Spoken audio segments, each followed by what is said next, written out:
subhanahu wa ta'ala states in his book, surely, verily, Allah will not change the condition of a people or a nation until they change themselves.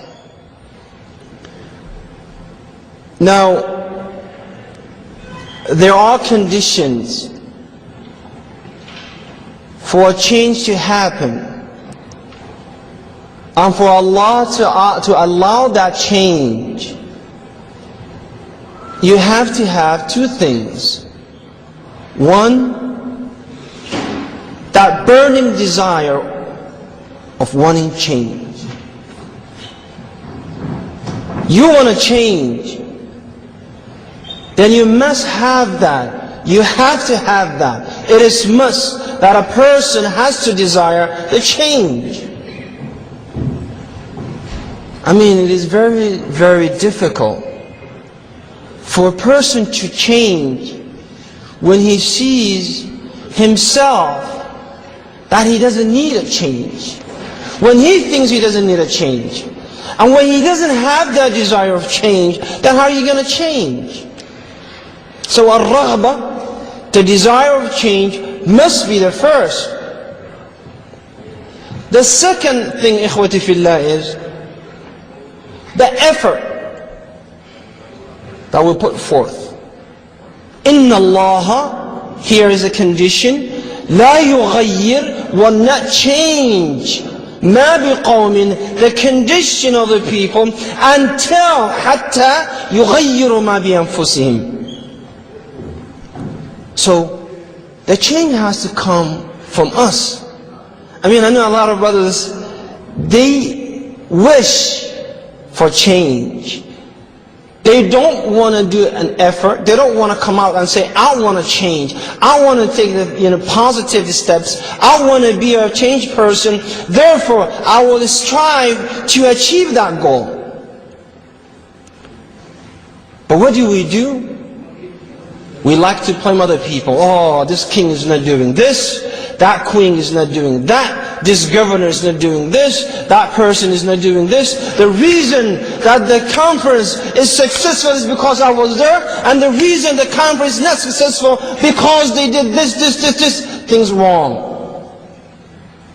So he always likes to shift the responsibility and put it on someone else. Therefore, the change, if they want change, if they want the ummah to change, then the king has to change first. We don't realize that these people are there because of our a'mal. Whether they're good or bad, Allah would not appoint a person if we have the right attitude, if we have the right intention, if we are on the right path. That will not happen to the people. In another ayah, Allah subhanahu wa ta'ala قال ذلك بأن الله لم يكن مغيرا نعمة أنعمها على قوم حتى يغيروا ما بأنفسهم. You see, Allah will never remove, will never change a ni'mah that He gave to a people, a bounty that He gave to a certain people, until those people reject that ni'mah. You know, don't think that, listen, the reason that the condition of the ummah is this way is because the Western societies are doing better than us. It is not the case. The case is, we had ni'mah, we have a blessing from Allah, and we turn our backs to that blessing, and we turn our eyes and ears from that, and we say we don't want it. Not so much a statement, but in our actions. So Allah is telling you, I bestow upon you this ni'mah of Islam.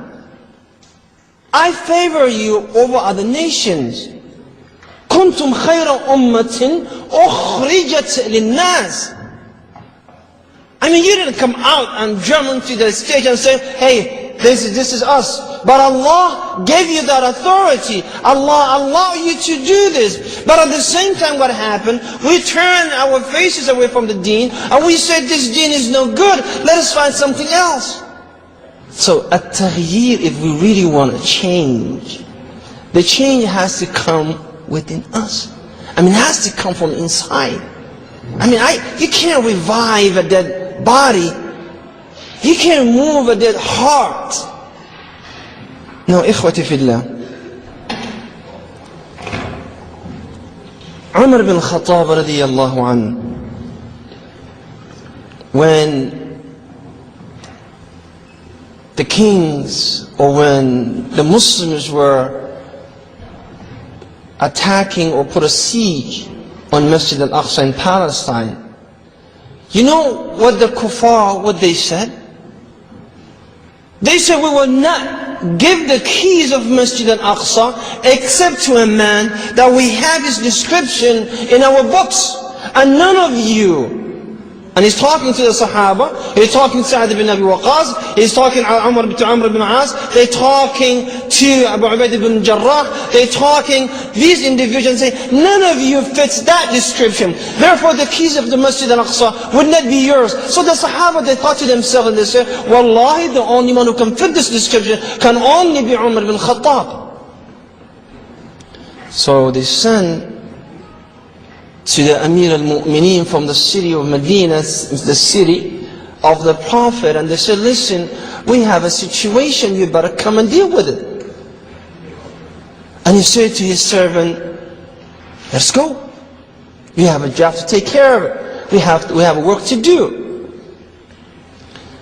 But Umar bin Khattab radiyallahu anhu was a just ruler, was a man who was concerned about every step that he takes.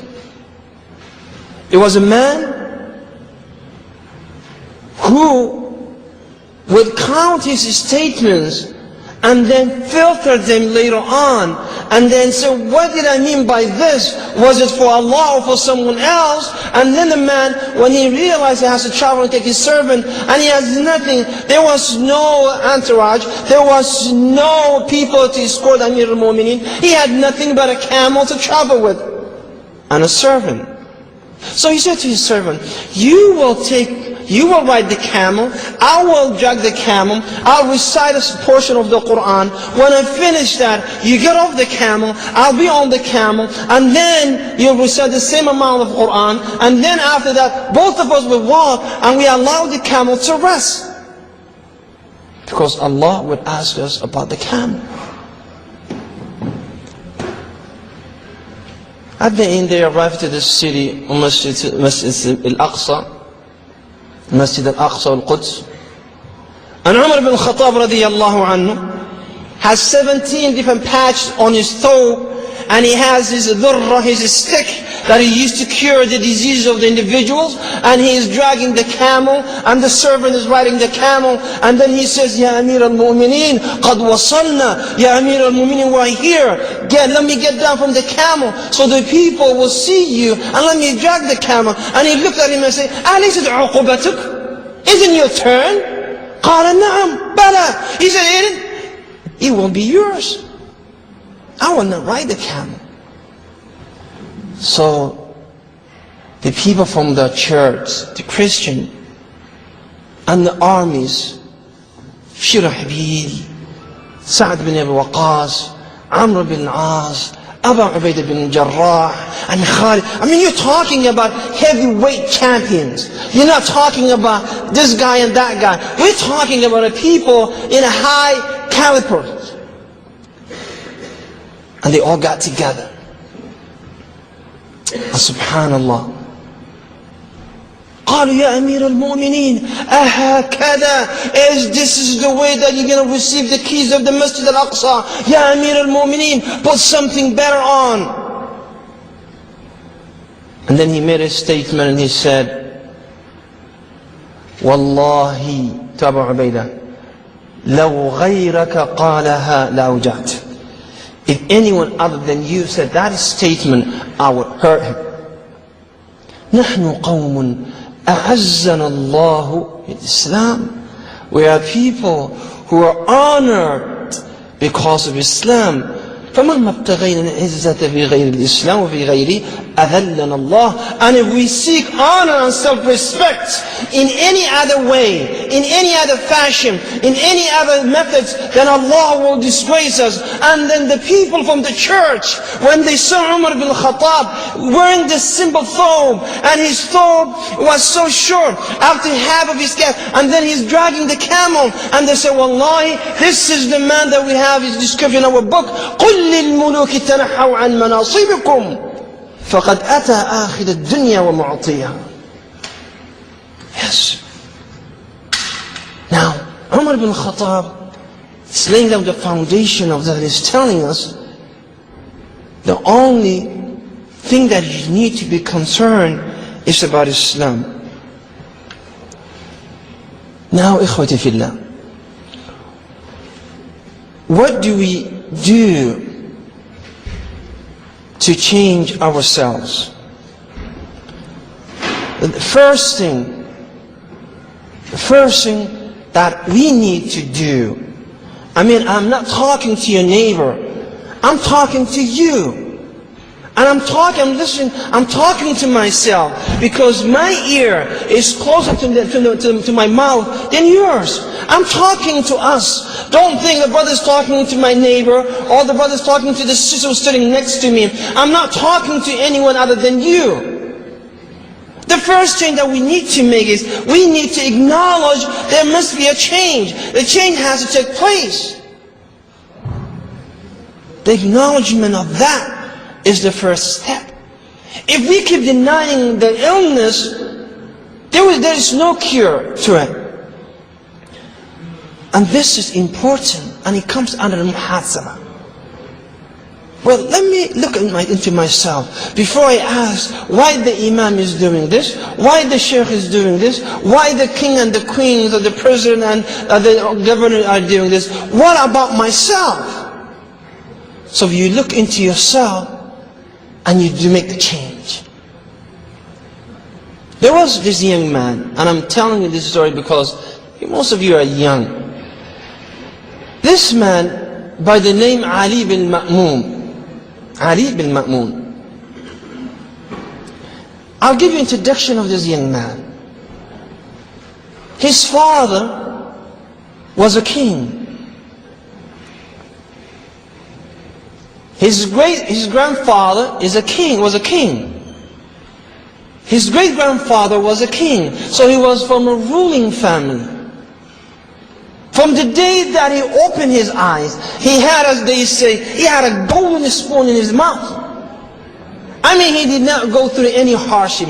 He didn't have to work for anything. Everything that he asked for was his. This young man, Ali, sitting in his palace. And the palace, this is from Dawla al-Abbasiyya, of Bani Abbas, was so unique. We paint our houses, our palaces with a normal paint. But for them, sometimes they used to paint with gold and silver. And when the sun rises, the people will have to say, wow, what is happening? The sun is risen from the west.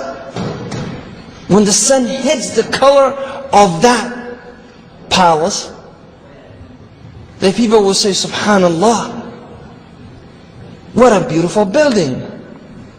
This young man, rahimahullah, he used to come and sit in the balcony and sit and watch the people right next to the river. It was a beautiful scenery. It's beautiful.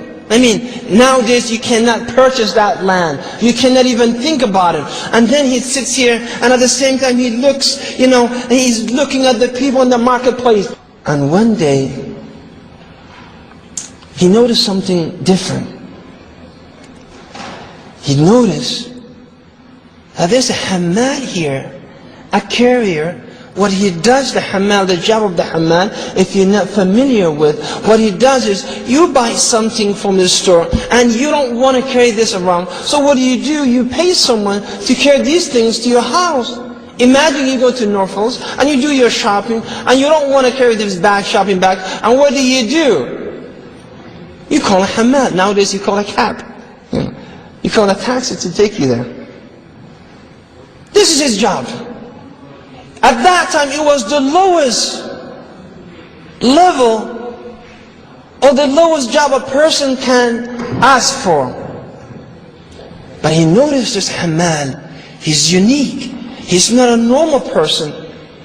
Early in the morning he's there, he's working left and right, he's trying to serve the people, he's trying to do his best, and then the time of Salat al-Duha comes and he drops everything and he goes to Dajjal, to the river, and he makes a wudu over there and he prays 2 rak'ah of Salat al-Duha and he concentrates on his salah because his heart is attached to Allah subhanahu wa ta'ala, and his work is not his master, but his master is Allah subhanahu wa ta'ala. He worships Allah with sincerity. So what he does, he goes there and performs 2 rak'ah of Salat al-Duha and he makes dua and he comes back to his job.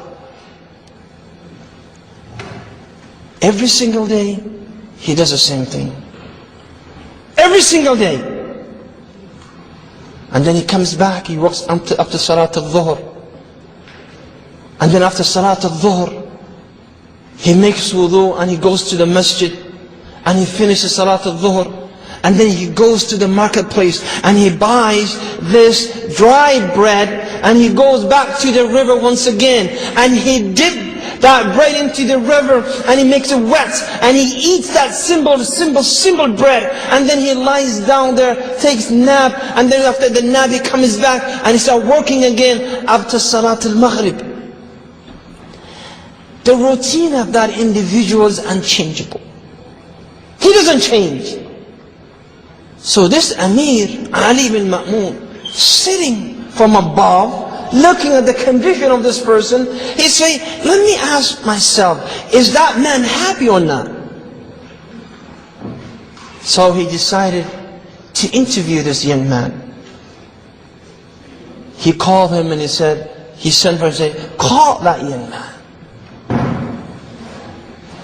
So the Rasul of the Amir, he went there. قال الأمير يطلبك. Soldier, the Amir is asking for you. قال مالي ولي أمير. He said, what do you have to do with the Amir? I don't want to see him. قال ويحك يا رجل.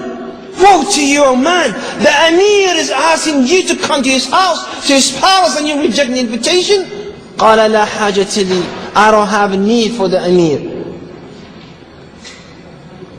He said, you must come. He came to the palace and he stood in front of the Amir. قال ما عملك. The Amir said, what is your job? قال حماد. The Amir said, أأنت سعيد? Are you happy? He said, Alhamdulillah, I'm the happiest person.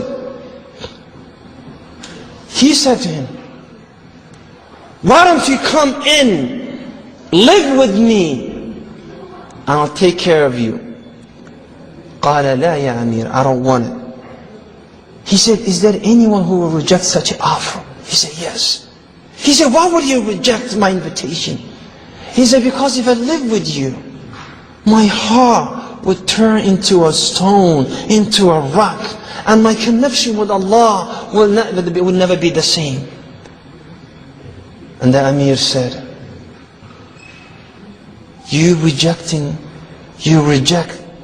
living in this beautiful palace, and you rather do that? قال نعم. He said, tell me your schedule. He said, my schedule is what you saw, except at the Salat al-Maghrib, I go to my house, I buy food for my wife and my sister, my wife who is blind, and my sister who cannot walk, and I buy food for iftar for them, and then I go home, and this is the ultimate joy. So the Amir said at the end of the day, do you need anything? He said, yes. And the Amir now, he thinks he can serve this man, and he said, what do you need? He said, leave me alone.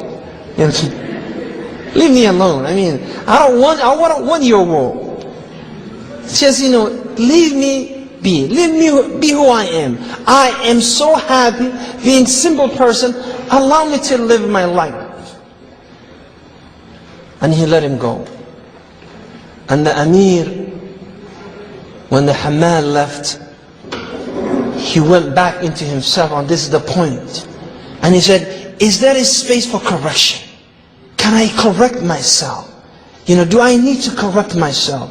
And he came to the conclusion that if I want to be a servant of Allah, I should not live the life that I'm living. So he stepped down from his palace, and he wrote a letter to his father, and he said, Father, I am in a better place. Do not look for me. And he left the palace, and he moved away from the city, and he started working as a hammal, exactly like that person, living simple life like that man. And then he, at the time of his death, he came to the man that he used to work for, and he said, listen to the man he used to live with. He said, I am the son of Al-Ma'mun. I am the son of the Amir al-Mu'mineen. Oh, this is the biggest lie that I ever heard. He said, no, take this ring and tell my father, I indeed found happiness. I found happiness. So if we don't think that there's a space for change, we will never change. The second thing that we need to do, ya ikhwati fillah, if we want to change, is to make a goal for ourselves.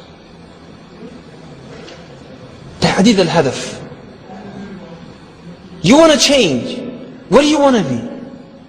Change to what? How much are you want to achieve? What do you want to do? You have to examine yourself and then say, well, this is where I am right now. Inshallah, next year, I want to be at that point. So you set that goal for yourself. Setting a goal is the most important thing. If, for example, you are a sister, mashallah, you are struggling with your hijab, and you have a little stingy hijab, you show your ears, mashallah, and then you say, well, I know what I'm doing is wrong, but inshallah, by the end of the year, I want to have full hijab. And then you say, okay, now I have full hijab, but I'm still wearing a tight jeans and tight clothes. So inshallah, my goal is, I know what I'm doing is wrong, but I need to get there inshallah soon. So next year by this time, I want to wear jilbab. Yes. But again, these 2 points are important. One, you have to acknowledge there's a problem. If the sister wearing hijab, we call it stingy hijab, or we call convertible khimar. They always push back, and they show you, that they have nice hair, mashallah. And every time someone reads the Quran, they put it back, and then there's no Quran, they pull it off. No. It's funny, wallahi, some of the sisters, it's funny. And I'm not getting on their case, but it's funny. I was a sister, I said, sister, she had she's wearing earrings, and she wants to show up. So how does she wear the hijab? She put it all around her ears, and so we can see. And I said, sister, I think you should cover your ears. And she said, what ear? I said, sister, alhamdulillah, but don't you feel there's a cold breeze hitting your ear? You can't feel that? I know the earrings are nice, but you gotta cover them. You cannot display your beauty like this. If you want to change, they make a goal. They say, okay, this is what I want to be. Brothers, mashallah, some of them are still struggling with their beard. And they have the same excuse every time. Oh, Brother Sa'id, I know it's farq. I was keeping that. But I asked the barber just to trim it a little bit from it. And everything was gone. Oh man, next time I won't do it. It is the same old excuse every single time. And then you see the informants, what happened? Man, the same guys made the same mistake. I said, MashaAllah. I don't think it is the scissor or it is you who have a problem. And then they have this little tiny line that they made, and you think you need a microscope, and you say, brothers, you talk about, say, let us have the sunnah, practice the sunnah, and they say, brothers, like this? And say, brother, what are you talking about? This is not a beard, it's like a line of a kuhl, that you put a little kuhl. And you don't understand, one of the signs of Yawm al-Qiyamah, that men will shave their beard, they will trim it so light like that. You see the little bag, the little line on the back of a pigeon? Rasulullah sallallahu alaihi wasallam, that's how they're going to do. And this is the sign of Yawm al-Qiyamah. So if you want to achieve that, you go and say, Alhamdulillah, I'm going to pass that. This is not me. So we must learn how to do this. You and I, we want to know what we want. And then from that point, we say, that is the goal. That is the end of the tunnel. I can see the light from here. I can achieve that. And you always focus on that. And regardless what happens, you always concentrate on your goal. And you say, my goal is to do this. My goal is to memorize the 10 juz at the end of the year. I'm going to do this. Wallah, you can do that. Because I know a brother who used to memorize 6 pages of Quran per day. Why? Because he had a goal that he has to memorize the Quran by the end of the year. The third thing that we also need is to learn how to. Now you acknowledge the issue, the problem. You set the goal. How are you going to get there? How are you going to get there? I mean, some of the brothers, mashallah, what do? They buy CDs and they lay down in the bed and say, well, brothers, don't bother me, I'm seeking knowledge. You just want to smack those brothers, really, you know. If my father, you know, if my mother was still alive, rahimahullah, she would say, give me the shifshi, give me the shoe. I'll show him how to seek knowledge, you know. She give me the shoe, wallah, you know, you're lying down and you want to become a student of knowledge? I mean, you're relaxing and you want to become a student not simply because you listen to a CD or a tape? No. How do you want to do it? Do you want to go to Islamic university? Do you want to sit under a teacher? Do you want to study online? You know, what book to start with? You know, what books to avoid? What is the first subject that you should study for first? I mean, how to get there is the problem. A lot of young people, mashallah, he said, Brother Sa'id, I'm determined, I'm going to do this, inshallah. I say, Allahu Akbar, how are you going to do it? He said, I don't know yet. I said, you have no clue how you're going to do it? He said, no, I was hoping that Allah will bless me way out. I said, that is not how Allah works. And Allah, that is so easy for Allah to do this. But the sunnah to Allah is, you come up with the plan, you do the effort, and Allah will guide you. I mean, Rasulullah didn't say, I'm going to make hijrah of the city of Mecca, therefore I'm just going to walk through the mushrikeen and say, listen, I'm making hijrah, see you later in the city of Medina. No. What did he do? He said, Ya Abu Bakr, get the camels ready. Ya Abu Bakr, get someone to show us the way. We're going to hide. Ya Ali, come and sleep on my bed. You know, there was a plan. There was no tawakkul. There was a tawakkul ala Allah. There was a plan to do. How are you going to do? And yet, he was giving the glad tidings that his people will be in the city of Medina and he will complete his deen going there. Yet, he had to show the ummah that you got to do the actual work, and Allah will help you. I mean, what would you do if the brother sits there and says, I'm looking for a wife? You say, MashaAllah, wow, what are you doing about that? He said, I don't know, I'm going to Salat al-Fajr. I said, do you see sister in the masjid, Salat al-Fajr? He said, there's no sister. I said, how are you going to help you?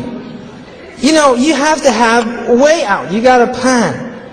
You got a plan. You just don't sit on the middle of the road and say, you know, I want my check to come here, khalas. You know, you don't. Tayyib. Abdullah ibn Abbas radiyallahu anhu was a little kid. When the Prophet sallallahu alaihi wasallam passed away, he grabbed a friend and said, listen, let's go. Let's go and study. And he said, how are you going to study? He said, we got to learn from the Sahaba who are still alive. He said, subhanallah, who would listen to you when you have the rest of the Sahaba? Who would listen to you?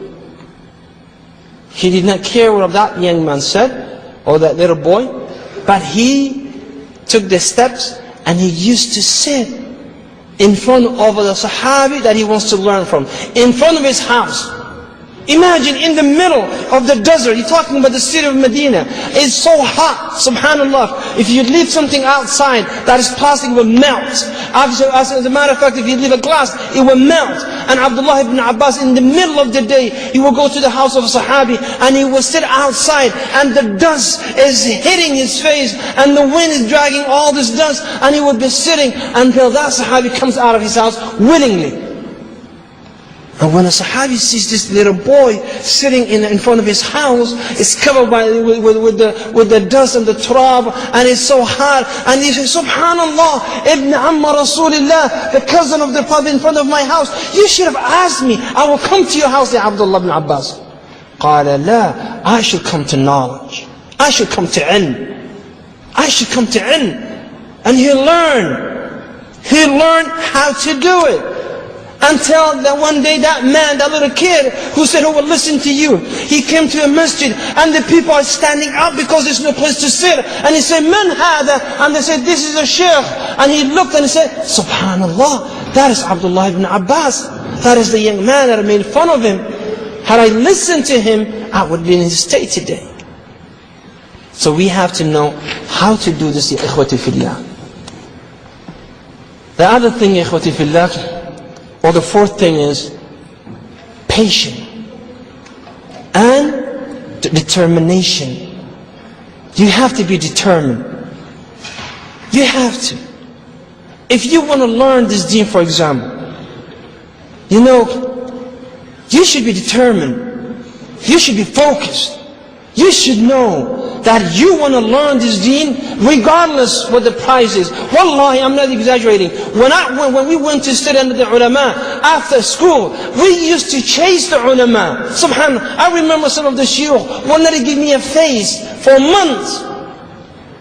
Why? Because the sheikh wants to see, are you deserving this knowledge? Are you a person who deserves to carry this knowledge? Wallahi, we used to sit, we go to his halaqa, we travel with him wherever he goes, and he would not talk to us. And sheikh, what is the fatwa? And he will not give us the fatwa, but not because he wants to hide ilm, but he wants to teach us how to be serious students.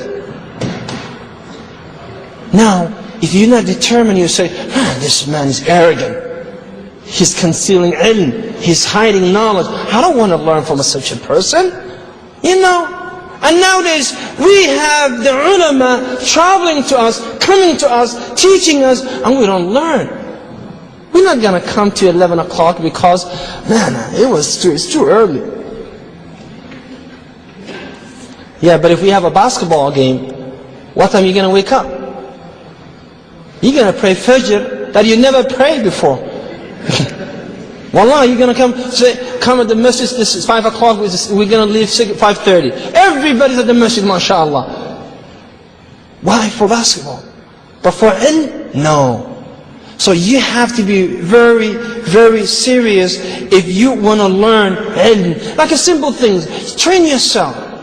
You know the hadith of Nabi sallallahu alayhi wa sallam, that if you pray 40 days, if you pray Salat al-Jama'ah for 40 days, you don't miss Takbirat al-Ihram, and you don't waste your time when the Takbirat al-Ihram is taking or took place. If you do this for 40 days, all 5 daily prayers, you pray in congregation, in a place that the Jama'ah has been held, not in your, don't say, oh, mashallah, my wife and my 3 daughters, alhamdulillah, rabbil alameen. No, that is not how it works. We're talking about you come to the masjid for 40 days. And your plan is, if I achieve this, then I have 2 things to be rewarded with. Number 1, Allah said, Rasulullah sallallahu alayhi wa sallam, fi Sunan al-Tirmidhi Sahih al-Albani, Allah subhanahu wa ta'ala will take my name out of the list of the munafiqeen, and I will never be munafiq. The second reward that I will get is, I will be saved from the punishment of the grave. 2 great rewards. Now, how many of you can do this? 40 days. Make sure you don't miss Takbirat al-Ihram for 40 days. Now, if you can't make it, if you can't do 40 days for Salah, do you think you're going to last going on for 6-7 years seeking ilm? And some of the people, they don't understand this. And this is what you need to do. You start with the little things and go from there. Now, the second thing is, you need to understand, if you are patient with ilm, you will see the reward of that. Because if you give yourself to ilm, ilm will give you some back. But if you don't give yourself to ilm, ilm will not give you anything. And you need to have the taqwa, because Allah subhanahu wa ta'ala said, وَاتَّقُوا اللَّهَ وَيُعَلِّمُكُمُ اللَّهِ, and have the taqwa of Allah, the fear of Allah, and Allah subhanahu wa ta'ala will teach you. The fifth thing is, do not be negative. Always positive. You gotta be positive. And stay away from those who are negative. You know, you have to see it differently. I don't know how many of you ever watch or participate in a marathon. See, when everybody at the first time, at the beginning, everybody wants to run, right? I mean, everybody is running with full speed, full energy. But at the end, how many people make to the end? Not too many. You would have so many young people maybe today, brothers and sisters, all of them want to do the same thing. They want to go full speed. They want to achieve what they want to achieve. But listen, how many people are going to make? Maybe out of the people here, 1 or 2 or 3. Because this is a long journey. But you gotta focus. You know, this is again, you gotta see at the end of the tunnel. You say, subhanallah, that is the light. I'm going for that.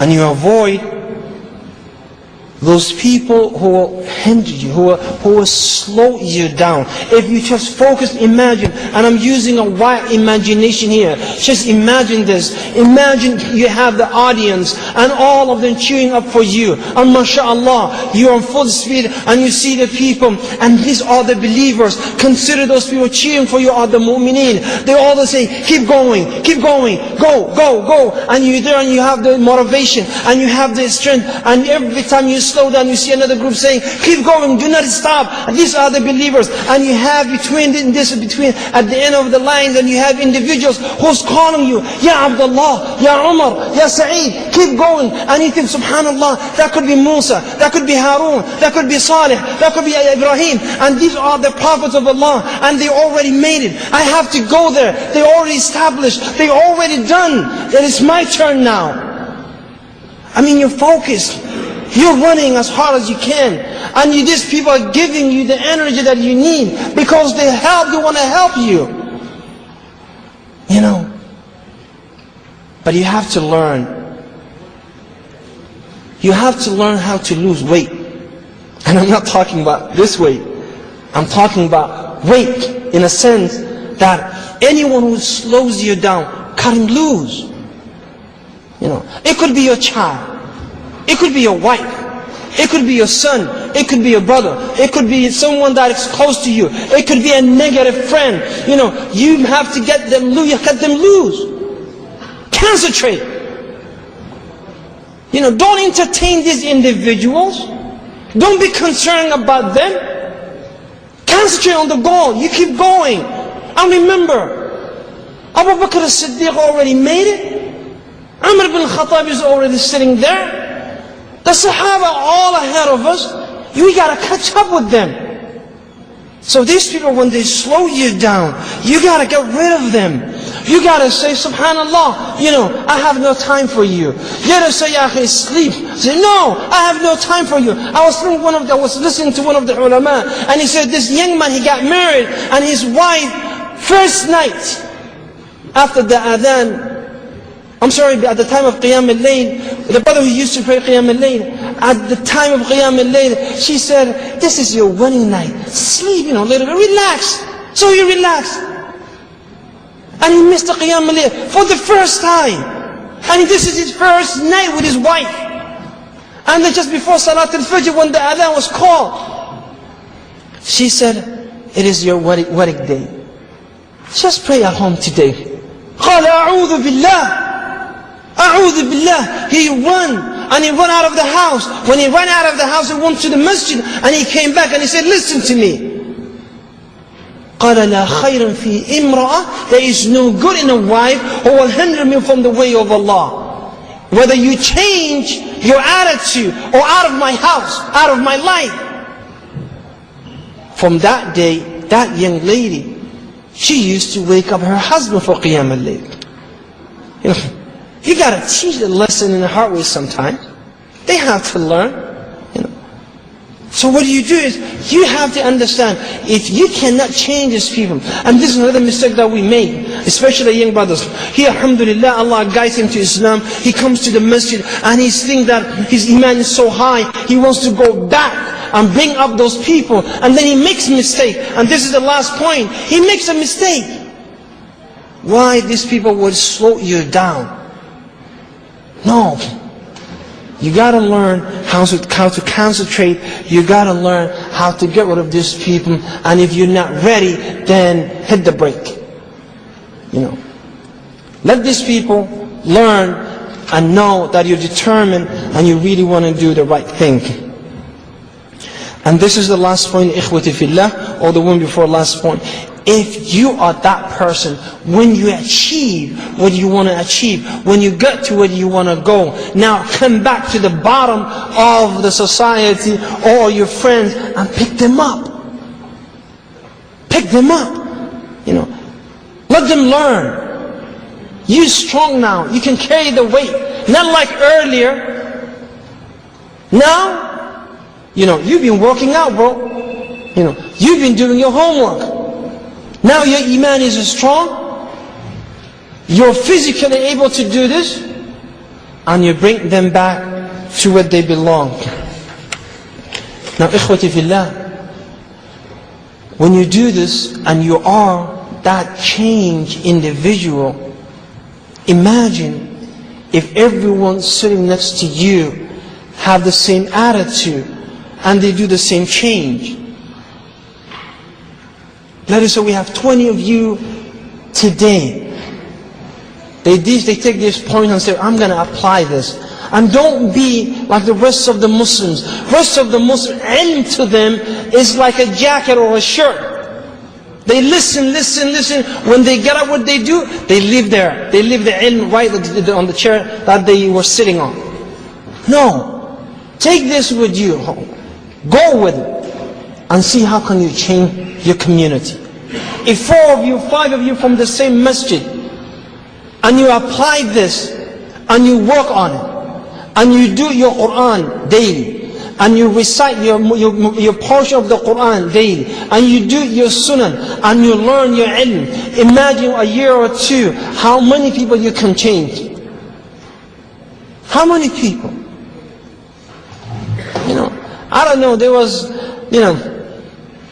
a little brother, a Jamaican brother, who in the city of Toronto, who, subhanallah, he used to sell drugs and things like this. And what did he do? Alhamdulillah, Allah guided him.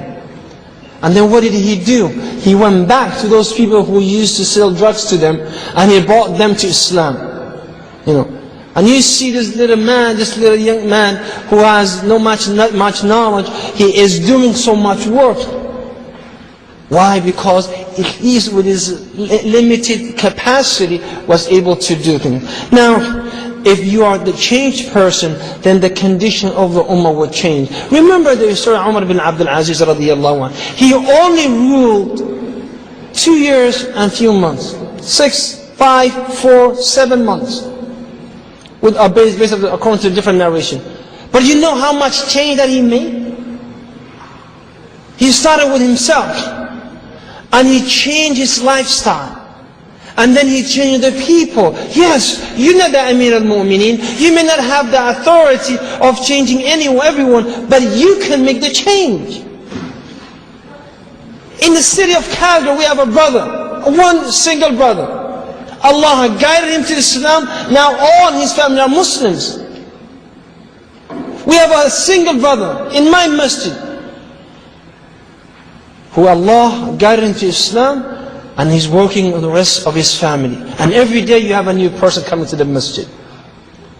Now, if you are a changed person, then everyone else around you would change. But you have to remember, you could be a branch from a dead tree, a live branch from a dead tree. And that could be your family, that could be your community. And the only branch that is alive is you.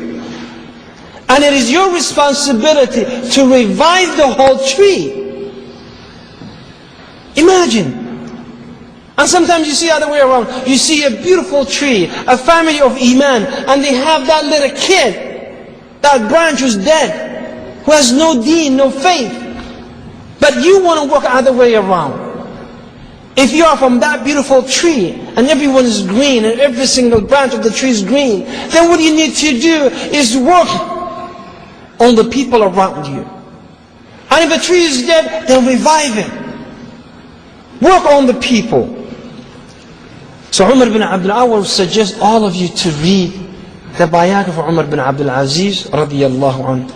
Lastly, ikhwati fillah, which is the last point. You can only do this, and I say this 3 times by the way. You can only do this if you ask Allah to help you. You must seek the help of Allah. إِيَّاكَ نَعْبُدُ وَإِيَّاكَ نَسْتَعِينُ. استعانة from Allah. ويقول رسول الله صلى الله عليه وسلم في حديث عبد الله بن عباس وإذا سألت فاسأل الله وإذا استعنت فاستعن بالله. Ask Allah alone in the middle of the night with sincerity. Get up, stand up for Qiyam al-Layl. Ya Allah, guide my friend. Ya Allah, guide my parents. Ya Allah, guide my wife. Ya Allah, she's been watching too much movies. She's been costing me a lot. Ya Allah, save me some money and make her stop watching this stupidity. Work on that. Ista'in billah. And don't give up. Don't say, well, hey, I can do this by myself. Ista'in billah, and Allah subhanahu wa ta'ala will help you. Allah will help you. And wallahi, if you put your trust in Allah, Allah will never disappoint you. So ikhwati fillah, wallahi thumma wallahi, what Allah said in His book is true. And Allah said, Inna Allah la yughayyiru ma biqawmin hatta yughayyiru ma bi anfusihim. That Allah will not change the condition of the people unless the people change their condition. Therefore, let us recap what we said. The 7 points that we mentioned. Number 1 is that you have to acknowledge that the change must take place. The second, you have to have a goal. You have to have your goal must be fixed. Number 3, you have to have a plan how to get to that goal. And number 4, you have to be determined and persistent. Number 5, you gotta be away from the negativity and stay with those people who are positive, will always encourage you to do good things. And number 6 is Allah, after you achieve what you want to do, then yes, after the achievement you may return and help those who are in need. And number 7, ask Allah subhanahu wa ta'ala to help you in your journey, and may Allah subhanahu wa ta'ala reward you for listening. Assalamu alaikum wa rahmatullahi wa barakatuh.